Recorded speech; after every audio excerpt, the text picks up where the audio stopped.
Today, we gonna talk about those weak people in your store.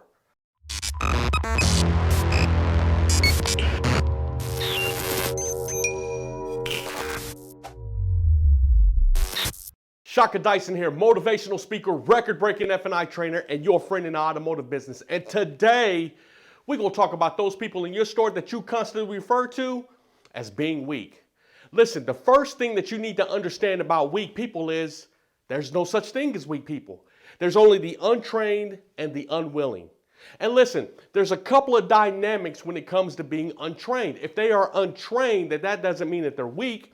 It just means that they don't know how to do what it is that they're supposed to do or what you're asking them to do.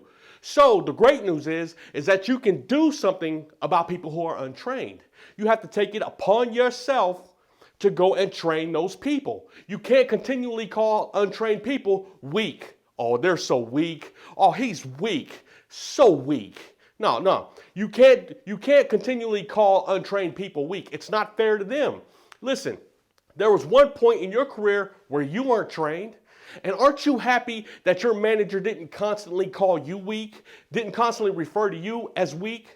Listen, I see people all the time who hire a group of salespeople or a group of other managers who work beneath them, and the moment that they can't produce results, the moment that they can't get what it is that you need them to get, the result that you need them to produce, they immediately call them weak. Listen, there's no such thing as weak. There's only the untrained and the unwilling. If they are untrained, then do something about it. But take it upon yourself to go out and train those people. Take it upon yourself to make sure and ensure that those people who work beneath you are successful. That's how you cure the weak. Oh, they're so weak. That's how you cure the weak because they're not trained. You can't continually call untrained people weak. It does not work. The other dynamic is the unwilling. Remember, there's untrained and unwilling. No such thing as weak.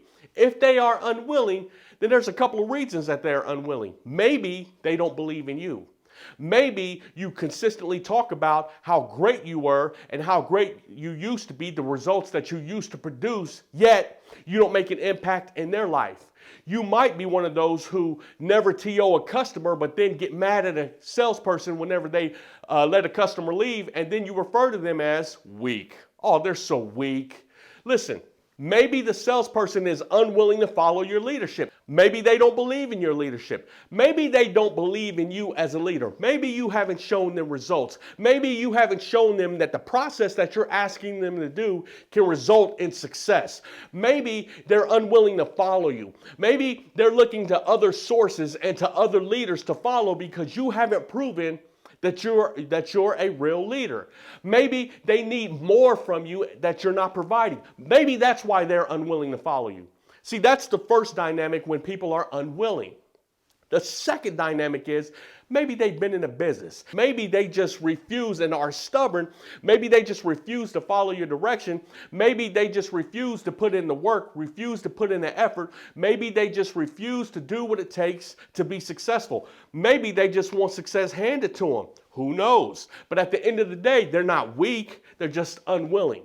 And if they are unwilling to follow your direction, if they are unwilling to follow the process that makes them successful, well then, there's the door. Go hit the door.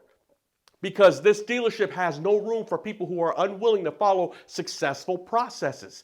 So when your salespeople or your lower management don't follow you or are unwilling, you need to find out why and you need to address it. So listen, being weak or calling people weak is a double-edged sword. You might be considered weak if you browbeat your salespeople. You may be considered weak if you talk about how long you've been in the business and what you used to do. You may be considered weak if you play politics in your dealership. If you're constantly brown-nosing your upper management in order to get ahead, if you're constantly talking about other people, tearing other people down in order to make yourself look good, you might be weak. Or you might be what they consider weak. Oh, he's so weak. If you hate more than you help, then you might be weak. So listen, let's get from under calling people weak. Let's get from under tearing other people down and see what it is that you can do to help others. That's how you get ahead. That's how you show that you're a leadership. That's how you get from around calling other people weak. There's no such thing